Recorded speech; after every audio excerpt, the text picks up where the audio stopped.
Yes, yes, yes. Welcome to another edition of JAKQ Brothers Presents Let Us Make Man. Our goals are to enlighten, elevate, and inform our community. Tonight, I am your host. My name is Ahmed, along with three of my hardworking brothers as hosts, co-hosts. And tonight, our guest is worldwide and international and well-respected. But first, let us introduce our co-hosts, as we always do. Our first brother is a father, a mentor, originally from Florida, Orlando, now in Atlanta. Please introduce yourself, Brother Jackie. Yes, yes. You know what today is? It's Tuesday. It's JAKQ Brothers time.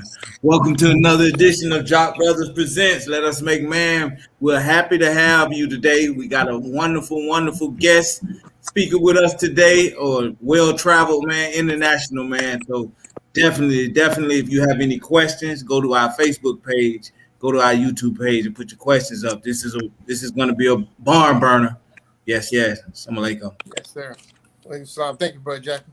Next on our list is Brother Kadeem, a hardworking brother, a businessman, Georgia-born black man, coming out of Savannah, Georgia.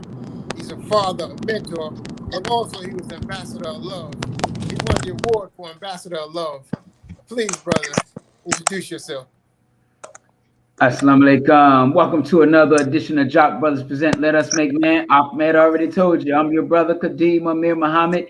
It's fitting that brother Ahmed is over in Rwanda, considering we have the international representative of the Honorable Minister Louis Farrakhan on with us today. So listen, you all tune in. This show is going to be a hot one, all right? Now, for those of you who are watching on our YouTube channel, please, you can ask all of your questions in the chat, and all of your questions would appear right here on our platform. But while you're on YouTube, be sure to hit that subscribe button and hit that like button.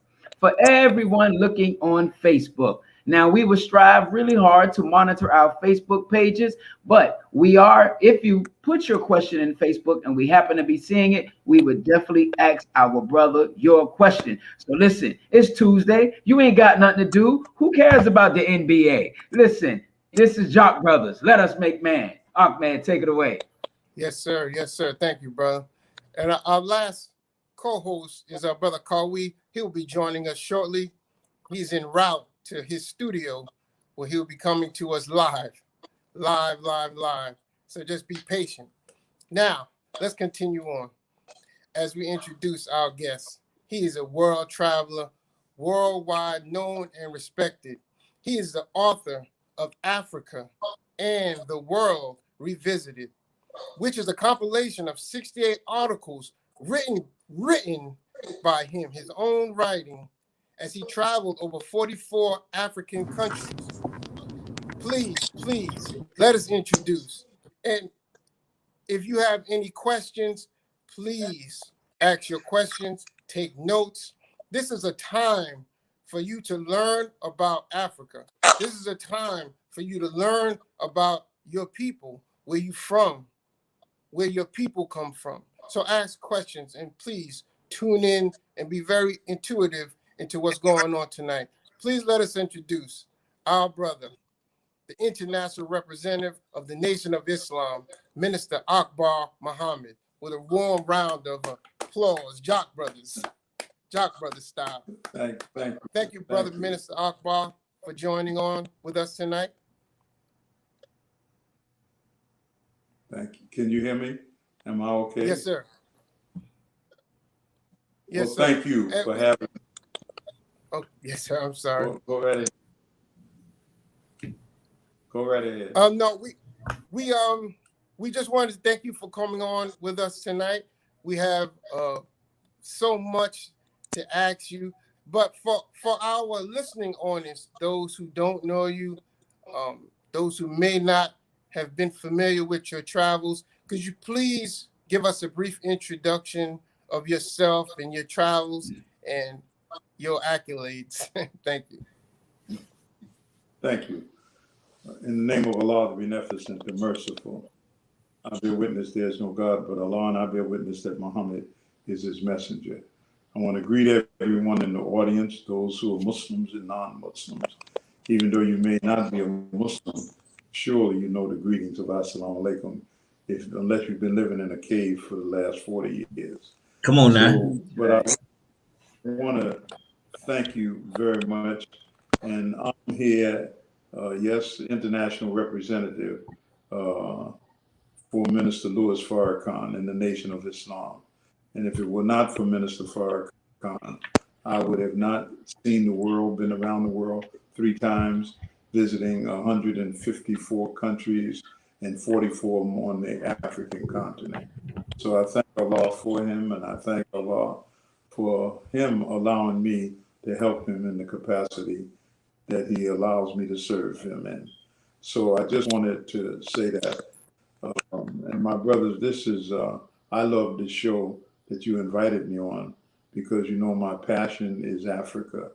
And after living in Ghana for 12 years and traveling to those African countries, you either develop a love for Africa or you say that Africa is not me.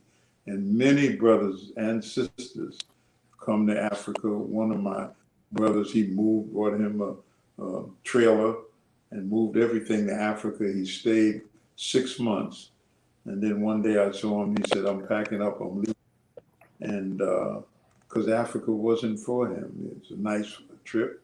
So it's not for everybody, but it offers so much hope and so much possibility. So my first trip to Africa was actually 1976.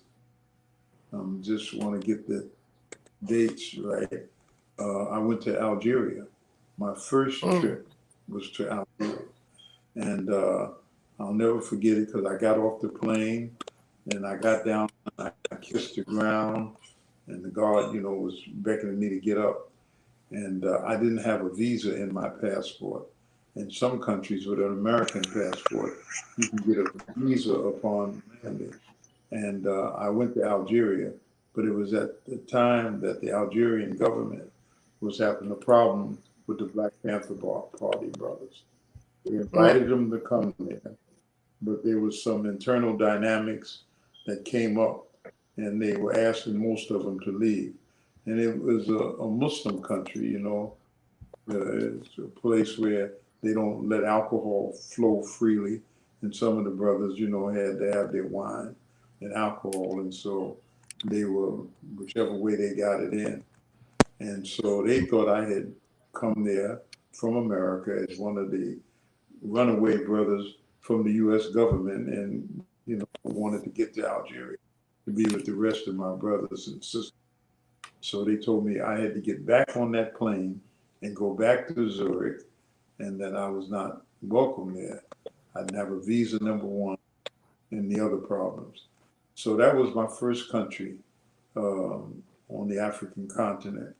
And absolutely, Ahmed bin Bella, who was not the president then, but the favorite of the Honorable Elijah Muhammad and the Nation of Islam because of the Algerian struggle. And if you just read a short piece on it, you would be inspired with the struggle of the Algerian brothers and sisters against the French, who were the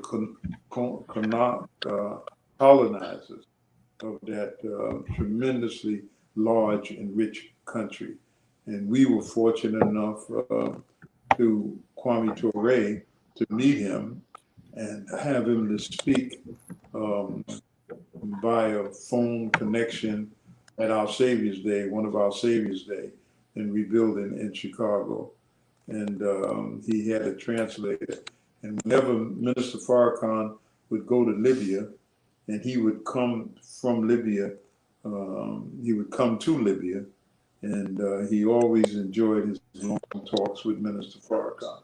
And our translator at that time, it was either one of the Libyan brothers who spoke English, Arabic, and French, or it was Brother Kwame Ture, as many of us know, Stokely Carmichael. But that's kind of my introduction to getting involved in Africa. And then quite naturally, I started coming back. this part I want to tell for my listening audience. When Idi Amin was the president, Idi Amin was always trying to invite the Honorable Elijah Muhammad to come to Uganda. And he just appreciated the work that the Honorable Elijah Muhammad was doing in America. And the Honorable Elijah Muhammad didn't accept his invitation, but it ended up being the minister going to Uganda. Idi Amin got his ambassador in New York at the UN to welcome us, number one, but also to facilitate us going. And what had happened, it's no way to make this story short. So tell your story. what happened? Go ahead. Idi Amin invited the Honorable Elijah Muhammad again. So the Honorable Elijah Muhammad did not go, but it ended up that the minister went. And the minister's trip, it was an unbelievable trip. It was after the Honorable Elijah Muhammad had left us, and Idi Amin told us to have, or told his ambassador to take us to London to meet Idi Amin's plane that was being serviced in the UK. And there was a conference going on in Cairo. And we went to London, flew from America to London. And in London, we went to Stansted, if I'm pronouncing it right, airport, a smaller airport. There we got on the Idi Amin's private plane. It took us to Cairo. And when Idi Amin arrived in Cairo at this African Arab Summit conference, major conference, put on by the president of Egypt, who was Sadat at the time, and the president of Algeria, Boumediene. He was the president at that time. And Idi Amin arrived from Uganda in Cairo at that airport. We were in the welcoming audience, and it was unbelievable. There was more press for him than anybody of the presidents that arrived. The Arab leaders were there. I remember King Hussein was there. And but when Idi Amin arrived, that airport was packed with press and people. And being that people looked at him as such a monster, such as that picture that Forrest Whitaker played in as Idi Amin, terrible picture, terrible. Yeah. And they only gave him an Academy Award because they wanted to do it to kind of spite what was happening in Uganda, other political dynamics that maybe I'll get a chance to talk about. But he was welcome at that airport. The press was all over him because at that time, the two leading magazines in America, Newsweek and the Time magazine, had Idi Amin on the cover and called him the Wow Man of Africa. And this is all about him allowing the French airline plane. It was going from Paris to Israel. It was loaded with the Jewish people going to Israel. And the hijackers, the Palestinian brothers, hijacked the plane, and they were given permission to land the plane at Entebbe in Uganda. And this was a big scene. So Idi Amin was on the front cover of everything. So the conference was over. We went to Uganda, and then Idi Amin came in, and we all received him at Entebbe Airport in Uganda. So this is my first trip. This is my first trip into Black Africa. The 22 days that the minister and I spent in Uganda was unbelievable. Idi Amin had his people take us all over the country.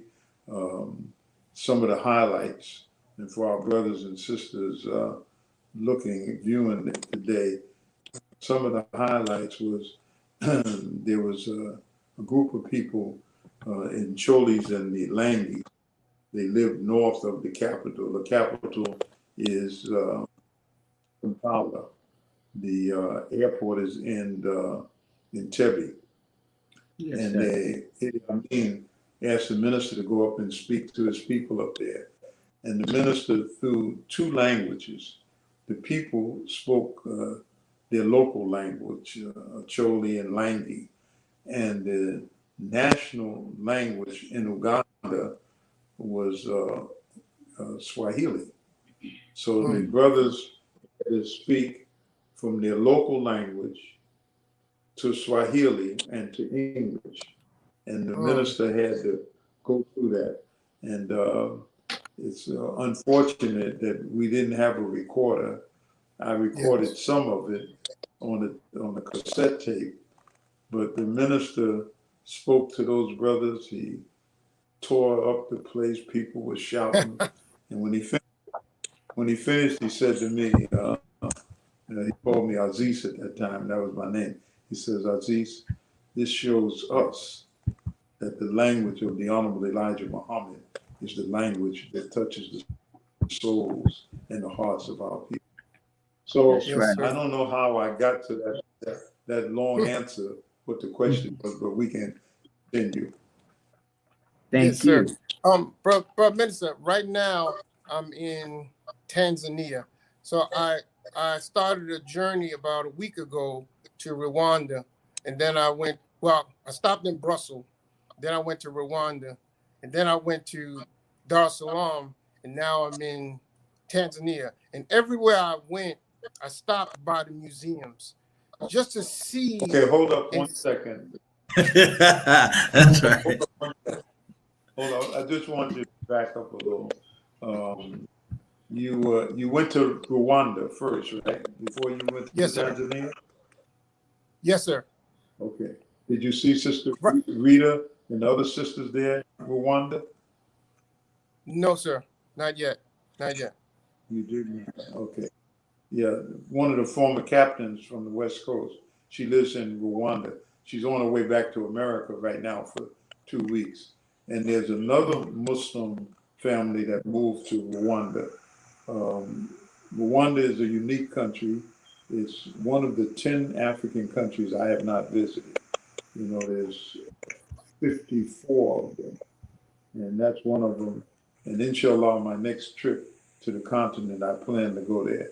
So I wanted to say Tanzania has a large island offshore called Zanzibar. Did you go to Zanzibar while you were there?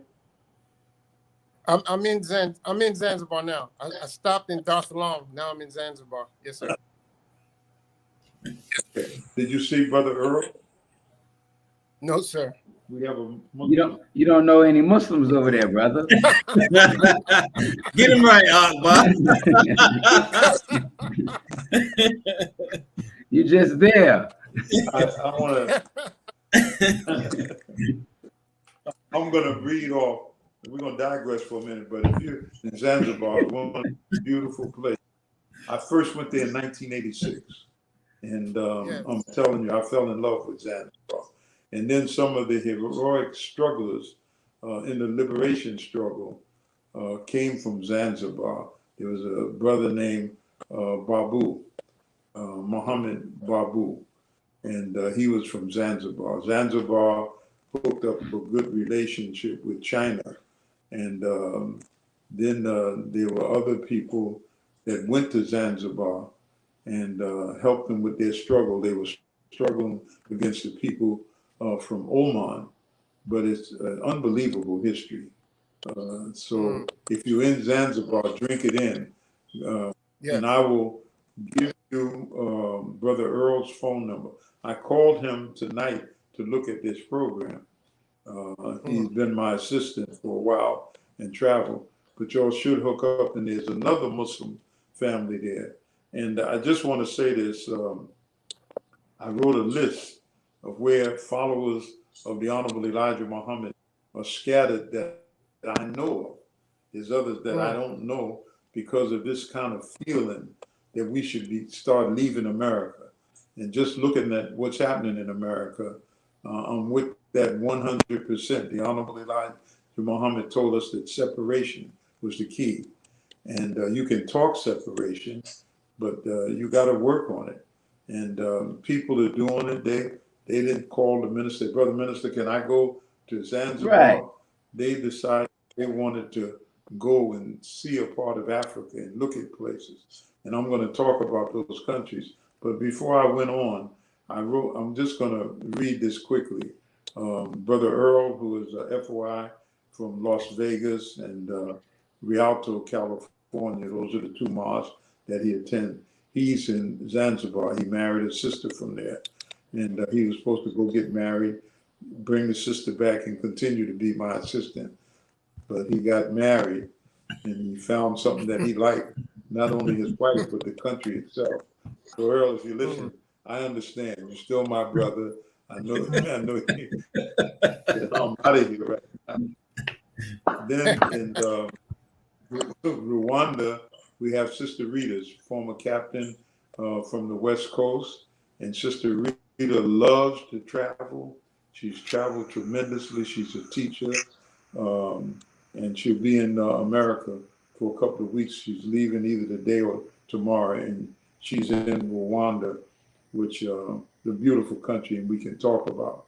We have believers in Belize, where I just got back Saturday from Belize. And I was suffering from cabinet fever, they call it. I've been locked down for over a year, and it did me so much good to get on that plane and leave America. But Belize is a beautiful country. And one thing I want to share with our audience, we've been to Belize many times. The minister's been there twice, I think it is, maybe 3 times. And I went to on Birds Island in the arena where he spoke. It's an outdoor arena. But Belize is a beautiful country. We have a brother that the Honorable Elijah Muhammad sent down there, Brother Nuri. Many of you have seen him at the Savior's Day. But the Honorable Elijah Muhammad sent him there, and he got it going, built followers there, and so forth. And when the Honorable Elijah Muhammad left us, Nuri had a real challenge in terms of keeping in the direction of the Honorable Elijah Muhammad or the direction of Imam Muhammad. So he is thus in Belize. We have a brother named Hawk who is in Atlanta, and many of you know of him, a businessman. He's in Senegal. He's got a 3-story, what can I call it? I can't call it a bread and breakfast, but for the lack of a better description. He's in Senegal. Breakfast or B&B? B&B, thank you. And yes, sir. Then we have in Ghana a lot of followers. Brother Mark from London is holding things down, but he's in Ghana, and a lot of believers from the nation that just picked up. Brother Robert and Sister Betty from Phoenix built a beautiful house in Ghana, right near the ocean. Then right next door we have in Cote d'Ivoire, Ivory Coast, we have Brother Frank. Brother Frank joined the nation in America, got in some trouble. So what they do overseas, you get in trouble, they lock you up for whatever time they give you. And as soon as you finish your time, they deport you out of the country. But Brother Frank, being he's from Cote d'Ivoire originally, they allowed him to stay home. And he's built up a nice following of the Honorable Minister Louis Farrakhan in Cote d'Ivoire. The Caribbean is wide, you know, all of the places we are across the Caribbean, Haiti, Jamaica, and Antigua, St. Croix, not St. Vincent, but St. Thomas and St. Croix, St. John. Then we have Trinidad. We have Guyana. All of these are places in the Caribbean, tremendous amount of Muslims in the Nation of Islam that have made their home outside of America. And there's something in the Islamic history. Prophet Muhammad, peace be upon him, wanted to stay in Mecca as he spread Islam after the revelation. But the pressure on him was so hard, and the persecution of the Muslims was so hard. So he sent some of the Muslims to Ethiopia, where they were accepted by the leader of Ethiopia. And then the other ones that stayed in Mecca, and among them was the prophet himself, they tried to stay and continue to do their dawah work. And it got so bad, as you know, the history of Prophet Muhammad, he had to leave Mecca. And what we would call, and he went to a city that was called Yathrib at the time, later known as Medina. And that's where he set up the headquarters. So, in the Caribbean, there's a tremendous amount of followers of the Honorable Elijah Muhammad. And many of them just moved back home if they were from there. So I just wanted to mention, and then I wrote down Mexico. There's a brother who married one of our sister Mexican brother, and they're down there doing some great work in Mexico. And then we have a brother in Australia doing excellent work. And as you know, across Europe, one of the brothers and his wife just moved to Mauritius. And if you look at a map of Africa, and maybe Brother Ahmed, you can tell the brothers how to get these maps of Africa, the map you see behind me, and then you can see the different countries. But let me close out on this point. I know you invited me on here to listen and to talk and take questions, but I just want to mention this. When you get that map of Africa, here's the countries that are wide open. Liberia, wide open. It's a little difficult country because the descendants that moved back to Africa, or the American Colonization Society, sent back to Africa and they set up there. So I've been to Liberia many times. I was there recently. But Liberia is wide open. Then you have Uganda, beautiful country, wide open. Then you have Nigeria, difficult country, but wide open for the Nation of Islam. Then you have Kenya, wide open. They speak English. And I'm giving you these countries first because they speak English. If you go into Africa, you got to study some French because of the amount of half of Africa, 27 countries in Africa speak French. So you got, Nigeria, Kenya, the Cameroon. The Cameroon, if you look at a map, you'll see where the Cameroons is right near Nigeria, and they speak English and French. There's a struggle going on now because the English want to break away and form their own country of the Cameroons, and the French-speaking want to stay there. Then you have Burkina Faso, one of the countries that the minister, we were doing a tour, a beautiful brother named Thomas Sankara, who was overthrown. But it's right north of Ghana when you look at a map. Then you have the country of Mali, where Timbuktu is. And we had great trips to Mali. The minister, we've been there a few times. But I wanted to name some of those countries. So because I'm getting calls all the time from brothers and sisters who are relocating to Africa. And so this is like a trend or a move within the country. So we're going to try to set up an office that will share information with the brothers and sisters who are thinking about moving abroad. So I want to close that section up. Okay. Yes, sir. So, I just want to say one more thing. So, Brother Jack, if you could put his website, allthingsafrica.store, you can find those maps on his website. And Brother Minister, I just wanted to say, because a lot of people want to go to Paris and Greece and all these other places, Italy. I just wanted to say before my brothers jump in here, why is it so important that we visit Africa for us? Why is it so important that we, the black man and black woman, visit Africa? I mean, it's really what I would call answer to that question is that's where we came from.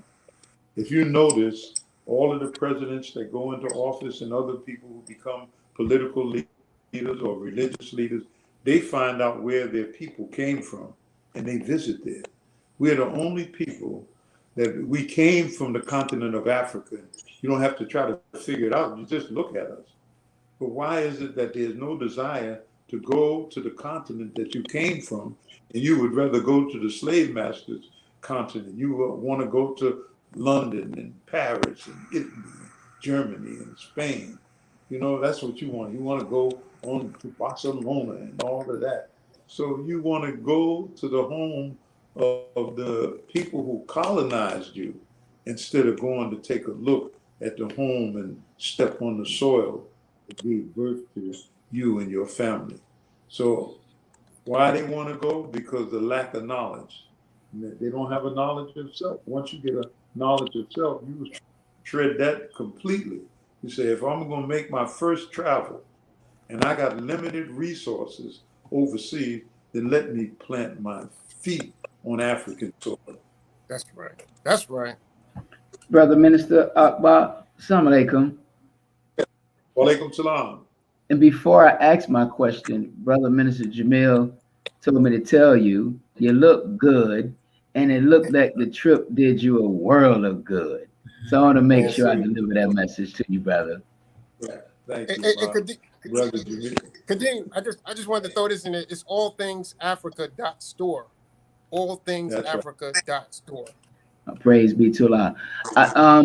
Brother Minister, many of our listening audience are not necessarily in the registered believers. You are a wealth, and listen, we're not going to get it all in tonight, Brother Minister. We already knew that. So we'll have to get you back for a part two. But you have been in the Nation of Islam for many, many years. How did you start? When did you start? And how did you get to where you're at? And I know that may be super long, but just your beginnings. When did you join the nation, register in the nation, and just what were your beginnings like? Yes, you know, it's a saying we have in the nation. I think Brother Jabril coined it. It said, "How do you make a long story short? Don't tell it." So I'm gonna tell you a part of it. Yes, I joined the nation in 1960 in New York. I was just out of high school. I went to aviation high school. I hear there's a New Yorker in one of y'all, because I could hear a word of that New York. Who's from New York? Anybody? Yeah, that's me. I heard it. You know, my father's Richard Adex. Yes, sir. Yes, that's right. Yeah. Lieutenant Richard Adex. He was our drill master. He was excellent, brother. So I joined the nation, and it's a story that I often tell. One of my friends had went to the mosque on 116th in Lenox. It was then Malcolm X now. And he came back. I lived in Hollis, Queens, you know, right there where Brother Russell Simmons grew up. Before that, I lived in South Jamaica and the South Bronx and so forth, and Brooklyn 2 times. But I ended up in Queens, in Hollis. And one of my friends, who we used to do those things in the street, he said he had been to the mosque. I said, I've been to the mosque. You know how Negroes lie. He said, oh, my street name was Junie. Oh, Junie, you ain't been to no mosque. You know, I said, I have. He said, well, Sunday, I'm going to take you. I'm going to see if you went. I had not been. And so he said, I want you to hear Brother Malcolm. He's going to be teaching Sunday. So Sunday came, and I went with him, but Malcolm wasn't there. And whenever Malcolm went out of town, he would get what we called in those days the heavy hitters to bring them in to keep that mosque full, because we had anywhere from 400 to 800 people at the mosque. The mosque was located on the top floor of a building on the corner of 116th and Lenox. Marcus Garvey used to meet in that building. The story is Dutch Schultz started his number racketeering business in Harlem from that building. So I go upstairs, you know, the routine, we get checked and everything. I said, well, this is a weird place. I said to myself, they must be smoking a lot of dope up in here. So, because it was so weird. So they take me down the front, sit me on the front row, and the minister that day is Wallace Muhammad. He was the minister of Philadelphia, the Honorable Elijah Muhammad's son, before he went to jail for the selective service. And so he teaches a lesson. I'm sitting there. There's two brothers, Sydney and Glass, big brothers. They on front post. And I'm looking at them. I said, man, this is a strange place.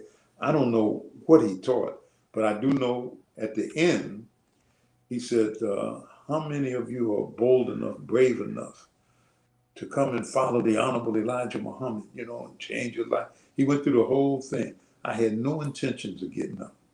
And so I'm looking at these brothers. They look like they chewing gunpowder with something looking all mean. And so then he said, who will join? Who's brave enough? And the whole first row stood up. And I'm sitting there. I look both ways. Everybody's on their feet. And I looked at the two brothers standing posts on the front. I said, maybe I better get up, because it looked like if I don't get up, these cats are going to jump on me. So that's how I stood up. And I accepted.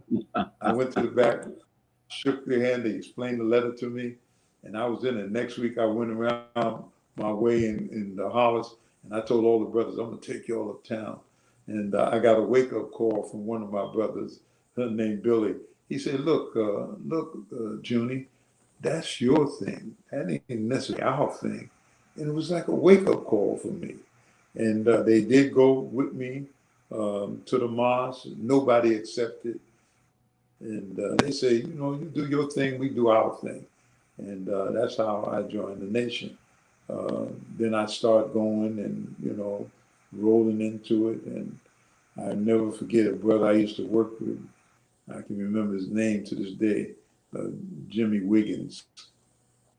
I was selling, after I got into FY and I started selling Muhammad Speaks, I became the top seller of the paper in the mosque.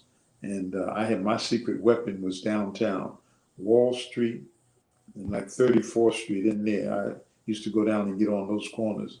And Jimmy Wiggins happened to be the brother I used to buy weed from when I was in the world. And he saw me standing there selling these papers, and he couldn't understand. He said, what are you doing? He said, Johnny, what are you doing? I said, I'm a Muslim now. I'm selling the paper. You want to buy one? And so when he went around the way and saw our friend, they said, look, man, Junie has lost his mind. They said, I saw him down on 34th Street with a handful of papers selling something. They thought I had been crazy. So I'll never forget that. And after I got into the nation and ran into the brothers, they made that joke. But I was a serious paper seller. And my secret weapon, the captain wanted me to help the brothers out because they weren't moving the papers fast enough. I kept a secret weapon, Greenwich Village and Wall Street. I didn't tell anybody because on Wall Street, I literally had a line at lunchtime. If you know anything about Wall Street, lunchtime, all of the doom peddlers and the Christians, they got a corner down there. So I got me a corner with the Muhammad Speaks. And man, those papers were rolling. And one of the editions that really went was about, will God destroy America? I can't get the exact, those papers ran. I mean, those white folks were just buying the papers. And so that's how I ended up in the ministry class. And the rest is history. But Minister Farrakhan, I met him in '61, because when Malcolm went out of town, as I said, he would always bring the top teachers so that he could hold the crowd that we were getting on Sunday. And Minister Farrakhan, known as Louis X then, was one of the top teachers. He would come down, he would rock the house. And in '61, after the mosque was over and we were all out on the sidewalk, I had a chance to go up and shake his hand and meet him. He was Louis X then. But that's how it rolled, and New York was a dynamite mosque. you would know Brother Arthur 14X. You would know him because he was tight. I think he was a relative of your father, Richard 8X. Yeah. But do you remember Brother Arthur? His name is Bashir now. Yeah, that's my mother's brother. That's right. Go ahead. I knew it was something in there, relative somewhere. And make sure you give your mother the greetings for me. But yes, sir, I will. Yeah. Thank you. So we had a thing going in New York, like no other place, and all across the country they would admit that New York was something special. We had Captain Yusuf Shah that stayed in our case. He made men out of us. You know, Yes, right. he taught us how to take care of our family. He made sure he didn't go for no briefcase carrying brother and didn't want to get a job. He said, I can't work for the white man. He said, well, you better work for the white man until you can build your own business, because we don't have no unemployment in the mosque. That's and, right. We had referrals, brothers get jobs and so forth. But it was a beautiful experience. I mean, like none other that you can imagine, brothers. So that's how I came into the. Praise be to Allah. Thank you for that. The other thing I want to talk about though is because I'm definitely interested in it. You used to do the tours, where you would bring the believers into Ghana, Egypt. Is that still going on? If not, what would you name some of the places? You did mention some places. Are there other places that you can recommend believers go? And I really want to talk about going, but looking into economic development in Africa. That is exactly right. It is most important. There's other places you can go, but I encourage people all the time to start with Ghana, and I not just because I live there, but because of the history of Dr. Kwame Nkrumah and what happened. So I encourage brothers and sisters to go to Ghana. It's an English-speaking country. Many people have problems because of language, and the languages of Africa. It's French and English, Portuguese. These are the languages that the Africans speak, the colonial masters. So my daughter does trips. She's taken over that responsibility from me, and she takes trips to African countries. People want to go to Egypt. Egypt is quiet down a little now, and to make that historical trip to the pyramids and go to Upper Egypt. We still do those trips. We do 2 trips a year, and you can go online to Cousins Trips, and I'll have to get back to you. That's cousintrip.com. Yes, sir. But she takes trips. She got a trip coming up this year, and now we just started the other day. We want to do counseling for people who want to go to Africa, so that you can get a feel. You got crooks over there. If you don't know what you're doing, they'll take advantage of you. But it's one of the trips that I think that you should try to make. And I mentioned Ghana, maybe because of Dr. Nkrumah, but the largest slave dungeons in all of Africa are in Ghana. Yes, sir. A lot of the slave castles or slave dungeons, when I went there, they were calling them castles. We had to change that. And what you do is you go to the slave dungeons, and that trip is worth weight in gold, just to go through the dungeons and hear the guides to describe it. I usually handle the people who go with me because there's a certain feeling and there's a certain knowledge of what we went through in slavery that has to be brought out by somebody who knows something about it. So usually, if you go on our trips, I usually handle that history. But yes, we do it. And I will make sure that you get the information how to reach out to my daughter, Samina. Yes, She sir. lives in Georgia, and maybe before the show is over, I'll get the email address that you can find out what trips she put together. And then there may be countries that you would like to go to. You look at this map of Africa behind me, and you look at the countries that you may want to visit. We can put trips together like that. But I would like to do a trip for the brothers and sisters here in Atlanta. Yes, sir. And I think that it was a good experience. So if you'll remind me, I will put it together. My daughter can package it up, tell you what the cost factors are. I know everybody on the program tonight, you have your passport, right? Does everybody Yes, have their sir. passport? Yes, sir. Okay, okay, yeah, because it's important and encourage other believers to get their passports because you don't know when we're going to have to get up out of here under duress. You know, That's right. they're killing our brothers and what's going on in America right now. We just may have to leave. We'll be like those early Muslims that had to go to Abyssinia or Ethiopia, as it's called today, because of the Yes, sir. persecution when the Muslims was faith in Mecca. So, yeah, we can do that. We do trips, and we can Praise give be you to Allah. information. As a matter of fact, on the show, you all could have my daughter as a guest. She can go over the trips, explain the finance and how it works out, and let the believers know that she'll be on, and all that are interested in traveling to Africa could tune in that night. Praise Allah. Thank you so much. That's a good idea. Yes. Okay. Definitely. So I just wanna back up and pick up something. When I joined the mosque, there was a brother named Bert in New York, and we had a Saturday class. We didn't have a full-time school at first. It came later. But we had a Saturday class for all of our children who were in the public schools in New York.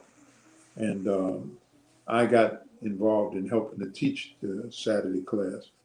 And Malcolm was the kind of minister who would go to libraries and different things. So he encouraged us to take the children to the Library of Natural History. It's on the west side of the park on 85th Street, I think it is. And so Malcolm, so I took the children, the classes, their mother would get us the fees and we would take them. And so we're walking through them. There were two things that are really important to Muslims in the nation. One is the one that showed the caveman. And, they made images of the caveman. And while we were looking at this, we were walking, and there's this giant monkey, a big monkey, a chimpanzee, but he was bigger than the average chimpanzee. And and I looked at it, and under it was the name JAKQ, because we used to have a disc jockey in New York called JAKQ. He was the most popular disc jockey Yes, sir. because you listen to all music, and some of you may have heard of him through your parents or the older one. His little saying when he came on, Tibbly-ock, this is the jock, spinning your record machine, playing those tunes. And his name was Jocko. So I'm walking through the museum, and I look at this, a real giant chimpanzee. I don't know if he's still there, stuffed and everything. And I looked at it, and under the nameplate, his name was Jocko. And I said, boy, that's something. Yep. I said, that is something, because when I was in the military for a couple of months, I was stationed in Fort Gordon, and the captain, I was a military police, and the captain of my company used to call me Jocko. And I used to, in the Marines, in the military police, you had a double time. If anybody's been in the military, through the company area, you couldn't walk. You always had to run. And so I'd be running through the company area, and this captain, this white captain, would say, "How's it going, JAKQ?" And all of those years, I said, "Does he know something about our radio station? How would he know that?" Southern boy. And when I saw that stuffed chimpanzee, I said, that devil was calling me a monkey. And so Right, he would always, he was actually calling me a monkey. And I never forgot that. But that just shows you how they looked at it, even though you're in your military, calling us monkeys and so forth. So, but I just wanted to tell you that background. So I'm going to go ahead. We can go back so you can open up with some more questions. So I gave the brother. Go ahead. Oh no, I just wanted to say it's funny that you mentioned the Saturday class, because all the brothers that's on the screen right now, we do the junior FOI for not only Atlanta southern region, but we get juniors coming in from all over the nation. Because of COVID, we do a Zoom call, so we all work for on the Saturday class with the juniors. Wow, that's where I started at. Brother, maybe Bert, Brother Ahmed, you could ask your family members about Brother Bert. He was a teacher at the school, but he was also a military man. He was actually a lieutenant in the Army, and he brought that training to the FOI class in New York. Yes, sir. Brother Minister, would you say, and I like to, and we asked Brother Ahmed to make sure he takes a lot of footage. I think the media's perspective, negative perspective of Africa, somewhat hinders our people from having a desire to make the trip. How have you combated that mindset when you've engaged our people in encouraging them to come to Africa? Right. It's a good question, because Africa has always been pictured as a negative place. And that's why when I was a young Muslim and I would talk about Africa, the older brothers would say, I haven't lost nothing in Africa, and I don't need to go to Africa. And they were just death on Africa, because the projection of Africa on the screens by these white boys, terrible projection. I was traveling in the South Pacific, and I went to the Fiji Island. And many of you may have heard of the Fijis. Yes, sir. And I'll never forget, I was on the plane landed in Fiji, and I looked out the window and I saw these black people. And they had big, like what we called in the old days, afros. And I asked the man sitting next to me, I said, "Where are these people from?" He looked out the window. He said, "They're Fijians." I said, "Fijians?" The white men always projected the Fijians like the people of Hawaii and places like that. And so when I got off the plane and talked to them, they have a language. And their language, how they greet you is bula bula. That's a greetings. And I said, boy, this white man. When I was young, y'all may be too young for this, but the Tarzan movies, when they showed Yes, Tarzan, sir. that's how Yes, sir. the black people and Tarzan greeting each other. Bula bula, Right. bula bula. And you would think that that's some kind of language that these Africans are using, and it was actually a language. And so that's what the white man did, and he filmed a lot of those Tarzan movies in the South Pacific. Wow. Yep, that's exactly what he did. Yes, so go ahead. sir. What was the question? But it was really about the media negative depiction of Africa and causing our people to really not want to go visit. You say because it happens all the time. Our people want to go to Europe. Now they going to Dubai, but no, is whenever you mention Africa, because we laughed at Brother Ahmed, but we were so happy he went to visit Rwanda. But even the whole movie Hotel Rwanda, it's a Right. negative stereotype. And I think it's just a design to block out people from really going to see the value in our being there. Right. Listen, Ahmed, there's a sister named Amakus. She happened to move to Ghana at the same time I moved. She lives there in Rwanda, and then the other Muslim family. So how long are you going to be there? About another week.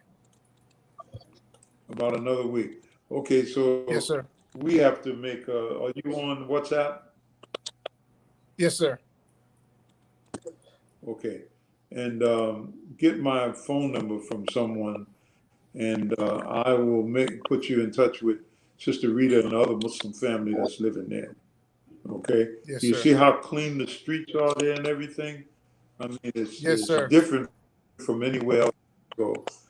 Kagame, who is the president, has really turned the country around since, he's a Tutsi.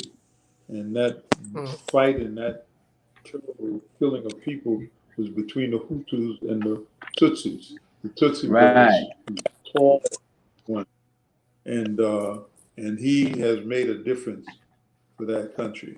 I was in Uganda when the coup took place. The former president of Burundi and the former president of Rwanda were on a plane, and the plane crashed, and both of them were killed. They believe it was sabotage, perhaps by the South Africans. And that's what started all of that slaughter. And Rwanda emerged, and he's done a fabulous job with the country. And pray Allah, he continues. You have a lot of Muslims there. The Imam over the Muslim mosque. Have you been to the Muslim mosque since you've been there? No, sir. Everything is shut down. COVID. Everything is shut down. Oh yeah, that's right. That's right. No, he really went on vacation, Brother Minister, but he wasn't gonna go anyway. Brother Minister, I think I'm connected with that other family that you're talking about. There's a sister named Adila and a brother named Lamont. I'm actually staying at their Airbnb. That's exactly right. There. Yes, Right. sir. That's exactly right. Yeah, they have a beautiful make sure you get Airbnb. Right, that's the family.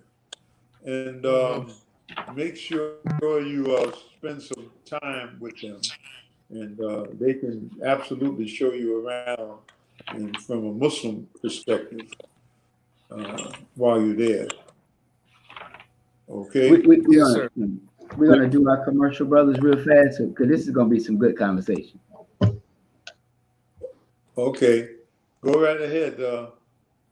All right. Well, listen to all of our listening audience. Man, listen, y'all need to get these questions in, because there is very few people in our nation of Islam that has as much history as Brother Minister Akbar has on our nation. So we're encouraging everybody, please ask your questions in the chat. If you're on our YouTube, it will come directly to our platform. Now, for those that are on YouTube, please hit the subscribe button, hit the like button, and yes, even hit the share button. Share this. If you're on Facebook, hit that share button. Share this to your page so that others that are your friends can also tune in and listen to this. In addition to that, Brother Jackie is queuing it up right now. We want to ask you to support the JAKQ Brothers podcast. If you can see, it will be screaming at the bottom in a little bit. There it goes right there. Support our podcast by sending or supporting us through our Cash App, $ JAKQ Bros. That's $ JAKQ BROS. Please support us. We have a lot of future plans and projects on the table, and your support is definitely needed that we can get them off the ground. Again, we want to ask you for your support. Our Cash App is $ JAKQ BROS. Finally, you got to support the #1 black selling newspaper in the world, and that is the Final Call newspaper. So we ask every single one of our viewers, please go to finalcalldigital.com. That's right, finalcalldigital.com. That paper will come directly to your cell phone, laptop, tablet, or computer every Saturday. Finalcalldigital.com and subscribe. And lastly, You can now listen to the Honorable Minister Louis Farrakhan 24 hours a day at Final Call Radio. Be sure that you Google Final Call Radio. It's free, 24 hours a day, the Honorable Minister Louis Farrakhan. Thank you so much for your time. Brother Ahmed, take it away. Yes, sir. Yes, sir, Brother Minister. You can continue what you were I discussing. actually have a question, if you don't mind. Okay. So first of all, Mr. Albar, I appreciate you coming to our show. I kind of like have a two-part question. I'm very interested in one, how did you become the international representative of the Honorable Mr. Louis Farrakhan Nation of Islam? And two, being that the Nation of Islam really didn't have a landmass, and we was a nation within the nation. What was your approach? What were your tactics to get in, to get in the doors of presidents or top officials of these countries? Like, was not, usually, the people that get the respect are like the government officials of America. But how was you able to get through and make these contacts and connections all over the country with these top heads of state like you did? Thank you. Right. Thank you for the question. I'm going to start from right now. This week, I spent 7 days in Belize.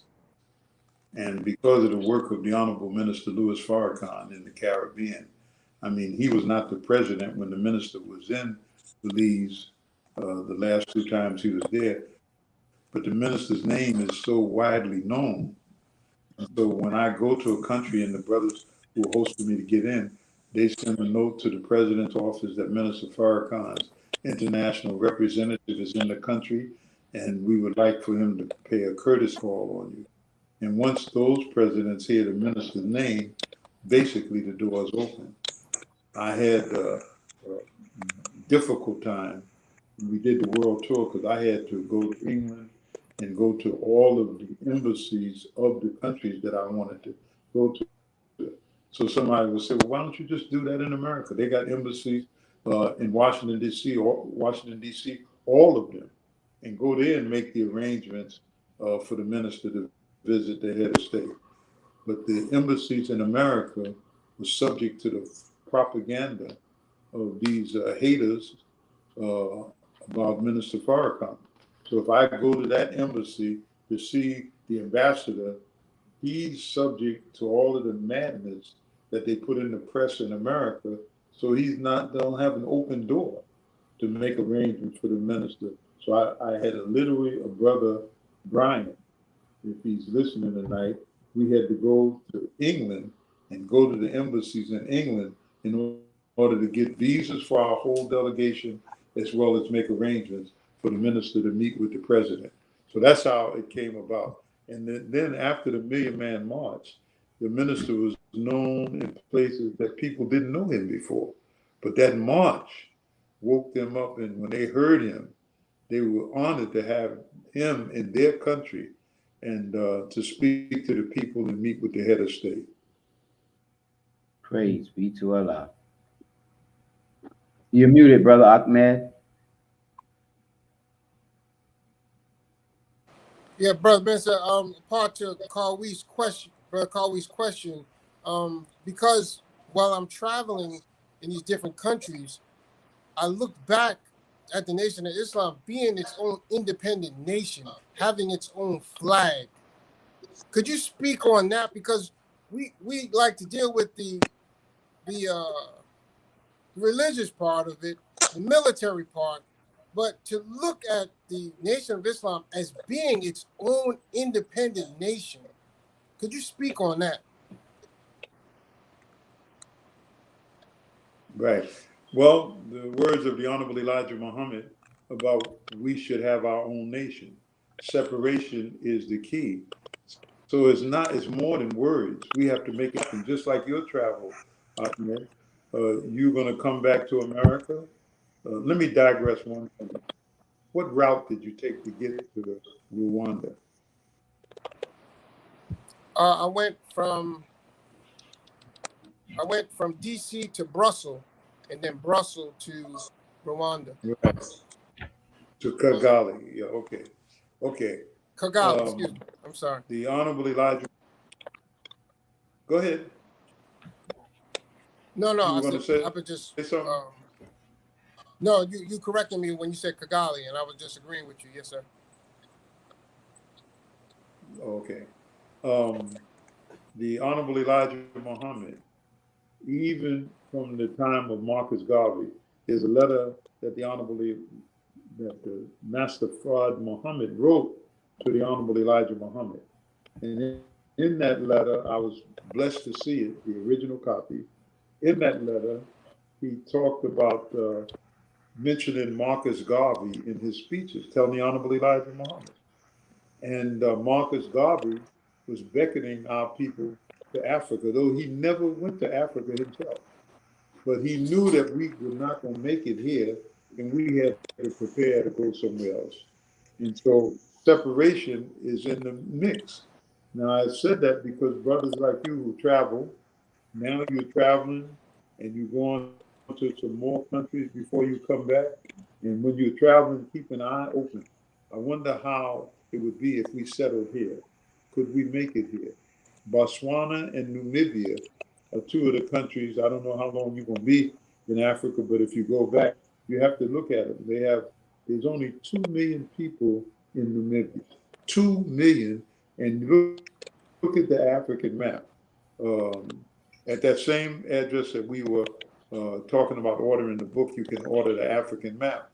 And look at Namibia. The Honorable Elijah Muhammad said we must have access to the sea. He was describing the kind of land that we should separate into. And there's another one called Botswana, and it has just about 2 million people, huge piece of land. And those are places that we can negotiate with the leaders because we bring something to the table. All of the skills that we've developed in America, working for this white man, we built this country. And those skills we can bring to the table in exchange for them giving us a piece of land to build our nation, our society. And many of them have more land than they know what to do with. And there have been countries that have offered us that, but most of the time we felt we were not ready. But now I feel that we are ready with what's happening in America, the death and the killing of our young people and the hatred coming out of these Caucasians now. You can almost sense it. You can feel it. When I go out, I can feel it coming from them because they want us to leave. They want us out of here. Some people say, I ain't going nowhere. We built this land. I'm going to stay right here. I mean, I hear a lot of the intellect say that. But you say, I'm going to stay right here. But if this white man keeps giving you hell, you want to get away from him and build something of your own. So Yes, as brothers and sisters begin to travel, when they begin to travel and see the world, they know that there's another part of this thing. It's not just being there, being around them, and so forth, but we got to go for ourselves. And this is what the Honorable Elijah Muhammad taught us about separation.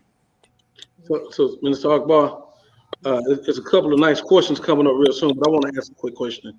In terms of dual citizenship, is it a difficult thing to achieve when you're trying to, if anybody have real interest in trying to like go to Africa and really move there and live there for real? Right. The dual citizenship is not difficult. There's countries that is easier than some countries. Ghana is fairly easy. They welcome it. They advocate for it. You know, they got some things that you have to do, but you know, you have to, whatever name your current passport is in, is the name they will give it. Like when I first got my dual citizenship, when I was talking to the officials, well, mine was done by the president of the country, so it's a little different. You know, Rollins was tight with the minister, and when I was there, one day they called me down to the office and told me, you know, we want to give you your passport, your dual citizenship. But there's the steps you have to take. There's some small fees, and then there's some countries that will do it for you. And there's some countries that are on it more than other countries in Africa. And so you have to look at, and you can inquire. You can send them letters. You can check with the embassies in Washington or the embassies in New York and tell them what do you have to do in order to get your dual citizenship. Getting a passport from an African nation is more than just holding up and say, I got a passport. But it's a tool. In particular, it's a business tool that allows you to travel to the different countries and not have to get a visa every time.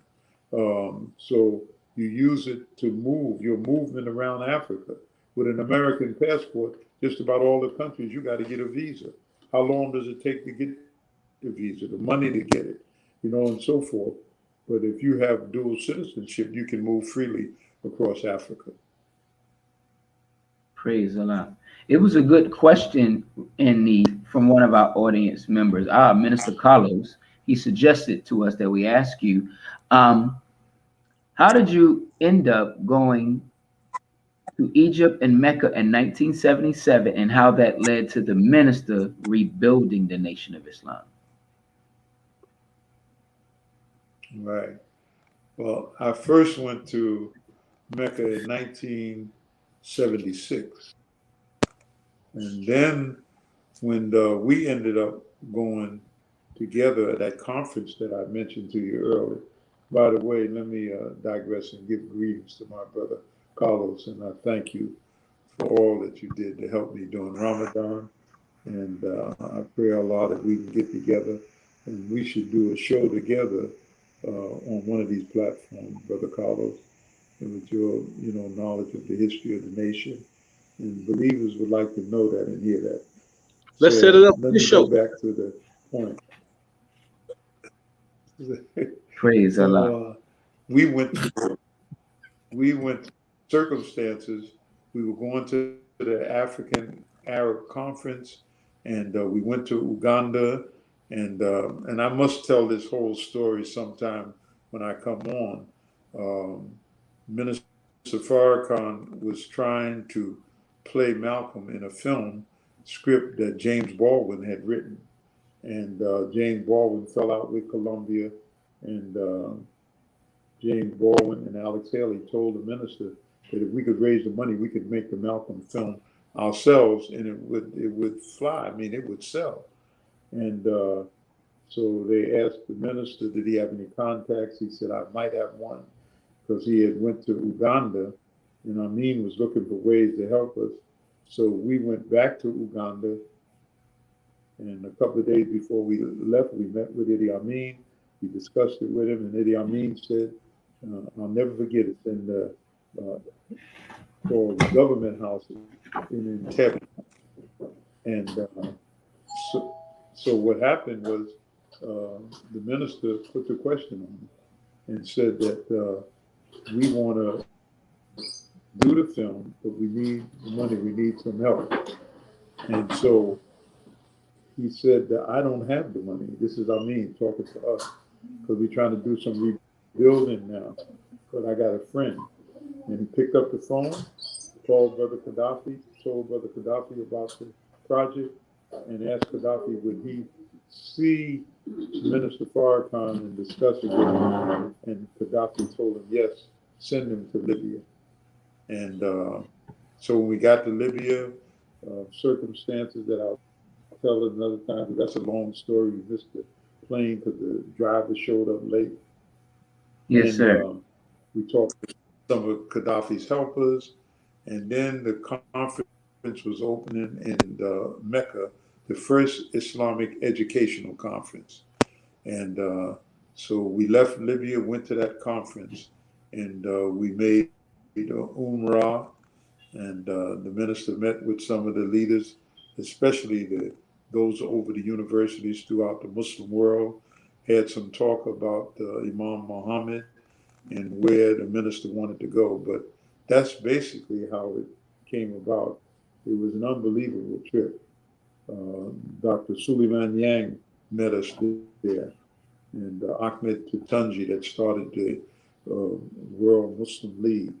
And we met a lot of people while we were in Mecca from all over the world. And wherever we went, all of them had heard about the work of the Honorable Minister Louis Farrakhan, heard his lectures and so forth. And I'll never forget, we were making Umrah, and all of the people heard, the word went out that Minister Farrakhan was in Al Haram, and they all rushed around and would touch him. You know, you'd have to see that sight.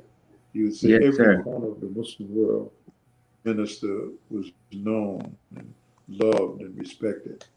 So that's how that came about. Yes, sir. Brother Carlos, thank you very much. And my next question is going to come out of your book.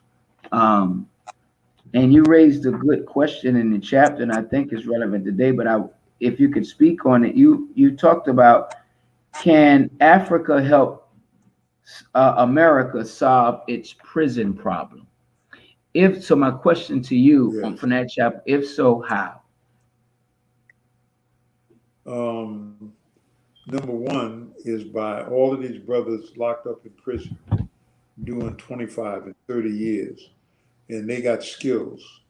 If they can go to Africa, many people say, we don't need your criminals.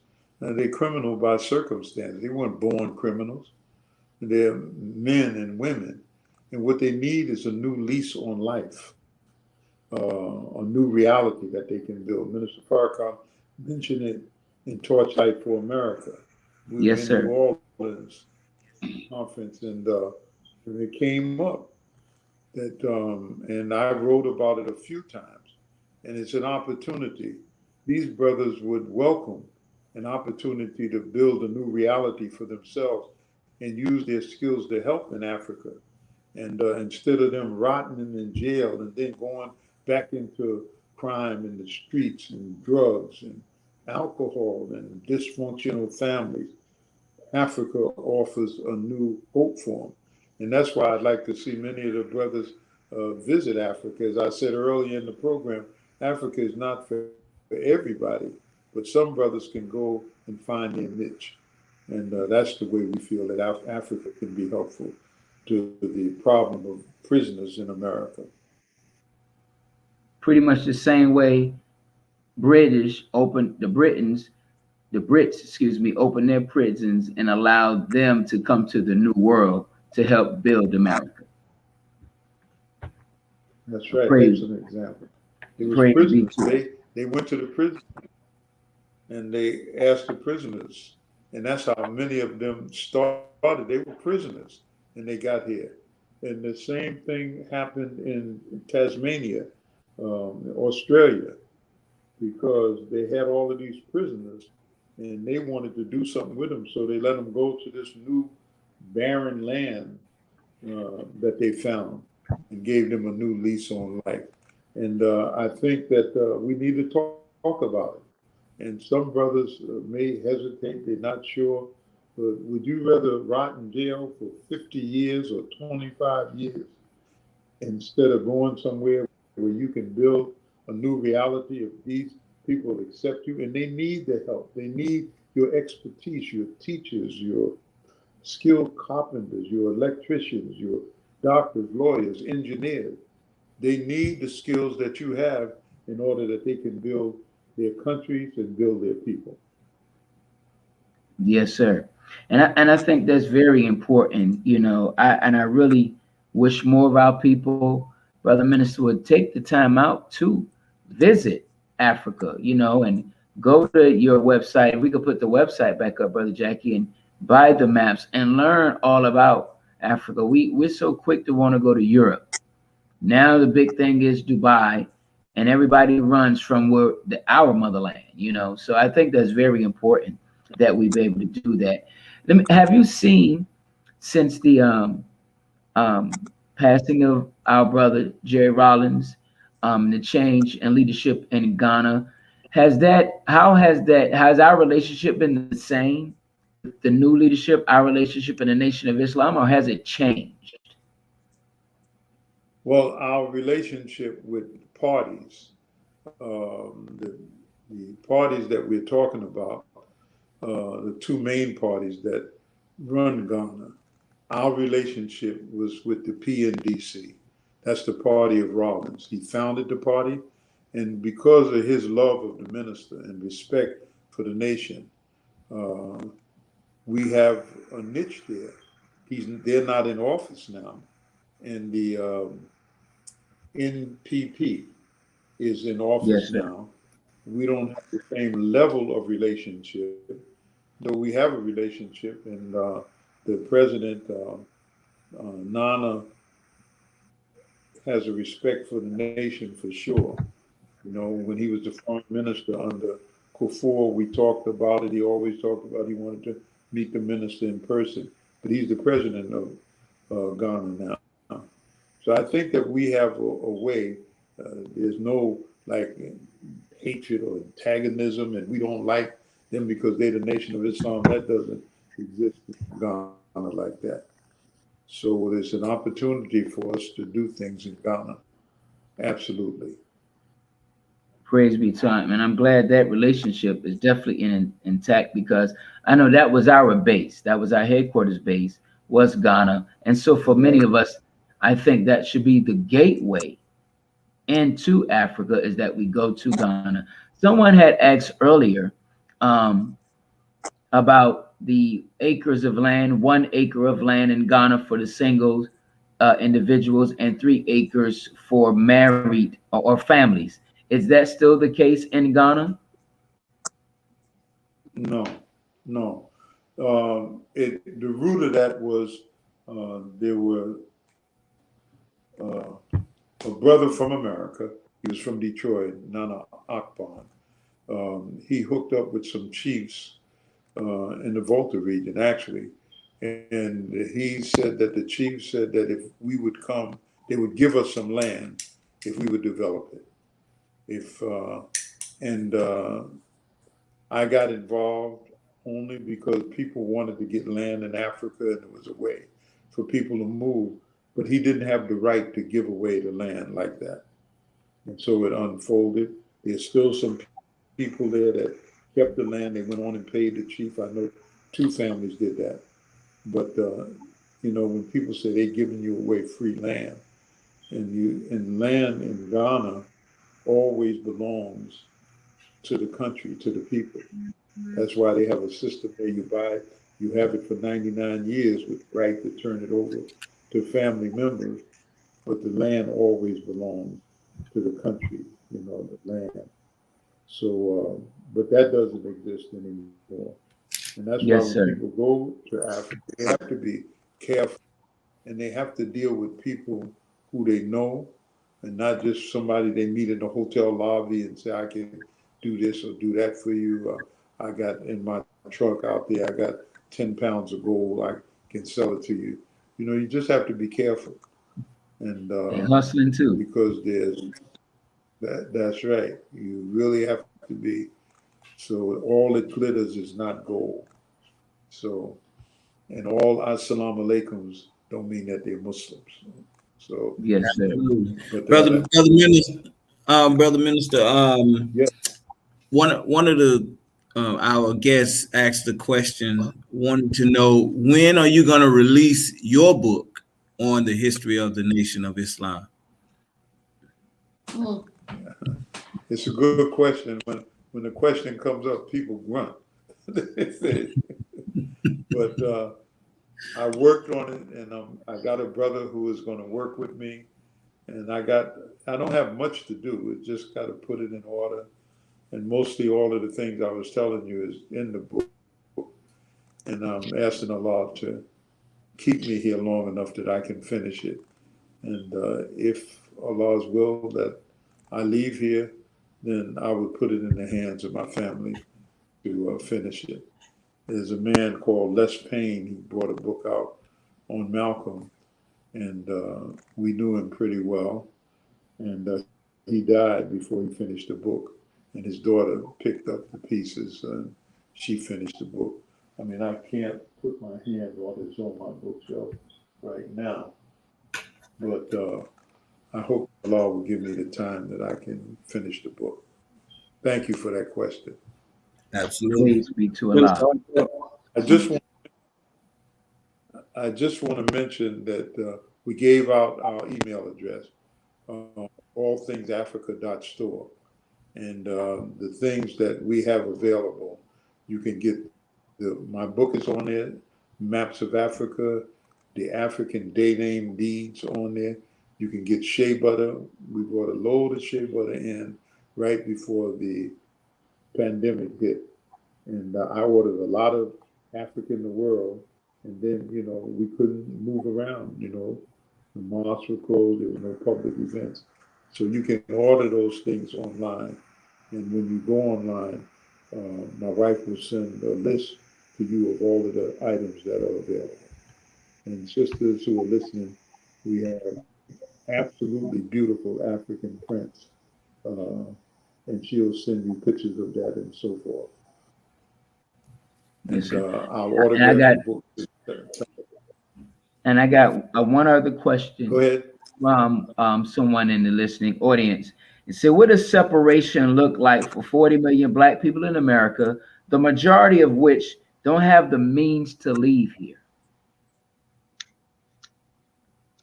Well, prime example is the day which you saw with Tulsa, Oklahoma. Yes. Now, 300 people. I remember when I was young, I heard rumors about 300 people, but it made it look as if it was a rumor.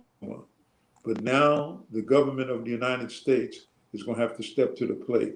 I really liked Biden's words today. I mean, I really did. But we got to follow those words with action. I'm going to give you an example. In the country of Nigeria, there is 195 million people.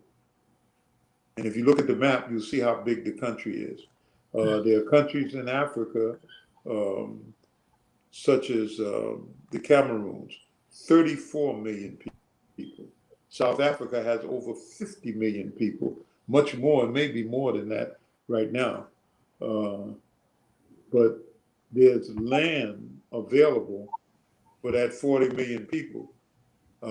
So you make a choice. You're going to give it a shot and see Come what on you now. can do. That's right. You're going to stay here and continue to suffer and fight with these white folks. They don't like right. you. They don't want you. And they're showing that. I mean, the amount, I saw a statistic today of how many Black men and women were killed in the last year. I mean, the numbers will blow your mind. But why not try? And if you are not get to Africa and you're not comfortable, you got problems, you can't deal with the mosquitoes, and you might get bitten by a frog or something, and you can't handle that. You want to do something different. You can always come back to America. White man will take you back. Don't worry. You better take the mosquitoes. Yeah, take the mosquitoes over these fiery serpents any day of the week. I have a question, Ms. Akbar. Yeah. Yes. This is the year where I really got motivated to go to Africa. I mean, I really plan to go very soon. Now, of course, you got face recognition everywhere in Africa, but for a brother like me, never been there. I mean, how do I get connected? Because sometimes it's hard to reach brothers like you. But say I go to Cameroon, how would I get connected to brothers from American brothers from the Nation of Islam? They can kind of like show me the ropes or whatever. What would you go about doing? Yeah, you first it's contacts. See, if you're going to a place, you find out who is there that we know. Do we have some friends there in government or in private business? And you make those contacts. You don't just go cold and try to look for some friends. You use your contacts. In all of the 54 African countries, we got some kind of contact. You can start with Mauritania. We got contacts in Mauritania, and a lot of it is in the ministry. And it goes on. And definitely in a country like Senegal, the Gambia, where the minister built the Alex Haley Mosque, we still have friends and contacts there. And it's, that axiom in algebra, from the known to the unknown. So do what you do with the known people that you know. And, you know, we have a brother in Tunisia, beautiful brother, Tawfiq. Loves the nation, has a French radio show in Paris. He used to play the minister's tapes. He's probably still playing them right now. So it's a solid contact. So we got contacts all over. We got contacts in Egypt, Morocco in particular. For some reason, Black Americans love Moroccans, and the brothers looking for Moroccan wives. I don't know what that's about, but we got good contacts. French Montana. Go down, go down to African, and I don't think there's one. I mean, we got solid connections in Sudan, even though they're going through some changes. We got good friends in the southern Sudan, a new nation. And so if you're going to Africa, you don't have that kind of problem with contacts. You say, Akbar, I'm going to Rwanda, I'm going to this country, you know, I'm going to Mauritius or Seychelles, I'm going to Madagascar. And we'll tell you who we got as a contact. That's right. Okay. Praise be to Allah. Well, Brother Minister, we want to thank you for being our guest this evening. And what we want to do is, if you can go ahead and take final words. But before he does final words, Brother Minister, let's put those the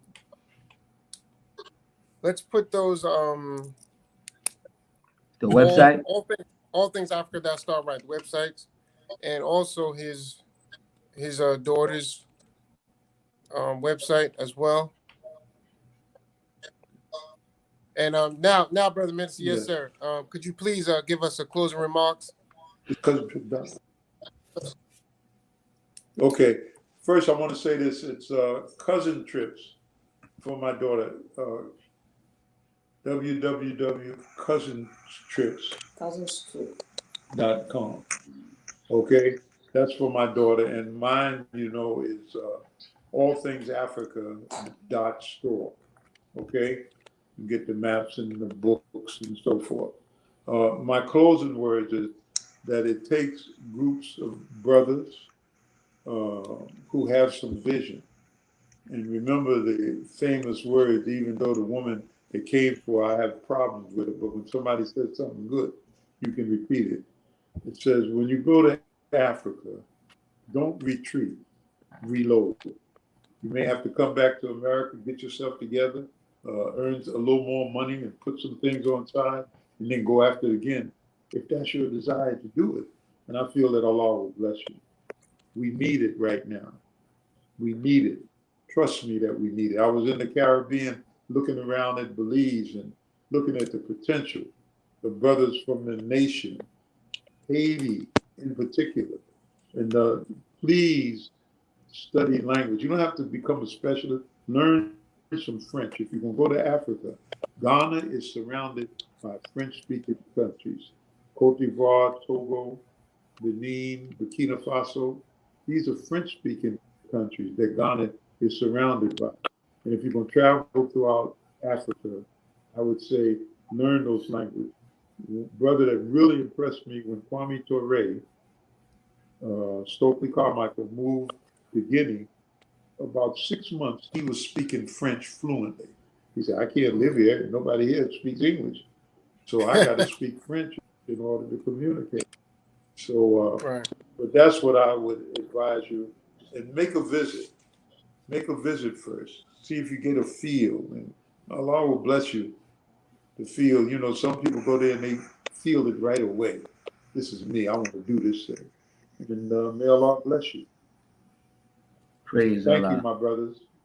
Yes, Thank sir. you, sir. Don't go nowhere yet, We Brother have to Minister. Yes, sir. We just gonna. Yeah, go ahead. I'm sorry. Yes, sir. We're just gonna go around the room. Some of the brothers had some closing remarks. Was there something else you wanted to say? I'm sorry. No, I'm okay. Go right ahead. Okay. Yes, sir. Brother Carwy, really quick. We don't want to hold the brother on his time. Yes, sir. First of all, thank you for coming to our show, Student Minister. I mean, you just opened my mind up. You really opened my mind up to Africa. and you took away a lot of the anxiety I had about going over there. I know I'm a black man, I should be fine, but just listening to you, you made me feel like, that's really probably where I need to be. And I could, get a new start, the whole nine. So I appreciate you coming to the show and just opening our minds up like you just did. So thank you, sir. I appreciate it. Yes, sir. Thank you. Okay. I want to thank Sister Shireen, and because she made it happen. She stays on top of me about the show, and may Allah bless her to continue her good work. Thank you, my sister. Thank you, Sister Shireen. Brother Jackie? Yes. Yeah, brother. Yes, yeah. Number one, brother. That's what I'm talking about. Praise Allah. I have to second what brother I have to second what brother Kawi said. You definitely opened my mind up as well, and also gave us a course. You charted a course for us, and for those who have who has already been thinking about going to Africa. If you got on the show late, Brother Minister Akbar gave us names of the different countries that are friendly. So definitely, if you got on late, you want to go back and watch it and study his words. And he gave us a list of countries that, if we're desirous of going to Africa, that we can start visiting and maybe make it a permanent residency. So thank you, Brother Minister Akbar, for all that you do. You know, I catch you doing the Ramadan prayer line. I'm quiet today because I love listening to your stories. I love listening to your stories, man. You get a rocking chair, we'll sit down at your feet and just listen to the stories. And the same thing with the Ramadan prayer line. When you on, I'm glued to the stories that you come with. So definitely thank you for all the wealth, all your sacrifice, for your wealth of wisdom. I mean, for your journey. I mean, I know you're not filthy rich, but you're doing it on faith, and we thank you for going ahead of us and paving that dirt road basically for us, for those of us coming behind you. So thank you for your sacrifice, sir. May Allah continue to bless you and your family. Yes, sir. Yes, sir. Brother I Kadeem? just want to close out the minister. They have a name for me, the man of one more thing. One more thing I want to say. When I meet brothers like you, I'll never forget one brother. He said, "Man, you actually like it over here?" He says, "What is it like?" He had never been to Africa, and when he heard I moved, he was questioning me hard. He said, "Well, what happens when you over there?"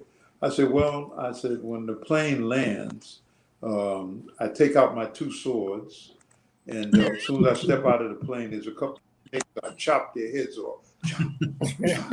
I said, and then I jump on one of those giraffes, and I ride the giraffe to my house. And I tell them to open the gate. I had the brother. I said, that's the way the white man would have you thinking about Africa. So you'll never go to Africa. So I just wanted to say that. Thank you, my brothers. I appreciate it. Yes, sir. May Allah bless us. Assalamu alaikum. Oh, yes. Brother, okay. Brother Kadeem just had one more thing to say, if you could. No, my closing remarks, brother. I want to thank you for coming on to the show, Brother Minister. Go ahead. You can be the man. I thank you for coming on to the show, Brother Minister. We definitely want to bring you back. We want Brother Carlos, y'all come together. He can come by himself. But there was a lot of information you shared. But I would honestly say, if we just knew your history, and just a little that we know that your history is deeper than what the people heard tonight, from 1960 all the way up to 2021. And so we would love to be able to just prick your mind, because we have let too many get by that we didn't get the opportunity to get on this show. And We pray Allah give you all the time you need to finish your book, and then you could do one more thing after you get that done, you know, because we let Abdullah slip. We let Brother Minister Rahman get away and others. Right. We're not trying to do that, brother, because you are a walking history book. Right. And there's too many people that's too new to our nation that have no clue of your work with the Honorable Minister Louis Farrakhan and the sacrifice you and your family have made that we might be called Muhammad. So I want to thank you, brother, for your time, and we pray to Allah that we can get you back. Yes, beautiful, sir. brother. Beautiful. Yes, yes, sir. And, Alhamdulillah. Thank you, brother. Thank you so much. And brother, one last thing. My closing remark was that we thank you. You said a lot of things tonight. All things Africa.store. All things Africa.store. Please support Mr. Akbar in his sales of his pictures, artifacts, his books. Giving him flowers while he lives is supporting him through his website. Let's give him all the resources and financial help he needs to still crisscross the country as we see him doing right now. The dual citizenship, very important, because during my travel, they've been giving me a lot of problems in certain countries. And you said something about that dual citizenship, and you know, just having a visa or not needing a visa is very important. Don't retreat, reload, study French and other languages. I've been running into Swahili a lot in some of these countries. And brother Mister, you're just an inspiration, a wealth of knowledge. You'll always like to push the narrative, long live Muhammad. Please continue to do what you do, and we will strive to do everything we can to support and help you as you see us bringing you on this show and having you back whenever you want. Just give us a call and we welcome you. Thank you. Thank you. I do have one last thing. I do like that idea of you and Student Minister Carlos coming to the show together. I do like that idea. I want to bring that to life. Okay. We'll talk to him about it for sure. Okay. We got his Next thing information already. We can make it happen. Okay. And I want the next year or whenever y'all could plan it and sit down, is that this group go as a group to Africa together. Yes, sir. Wow. I'm with it. Absolutely. And let's make it happen. I will go with you. Let's make it happen. Yeah. A tour guide? Yeah. Tour guide. Tour guide. Now that's how we say you're gonna make him feel safe. He's scared of Africa. It ain't Riverdale, brother. It's Africa. Okay, my brother. All right, my brother. May Allah bless you.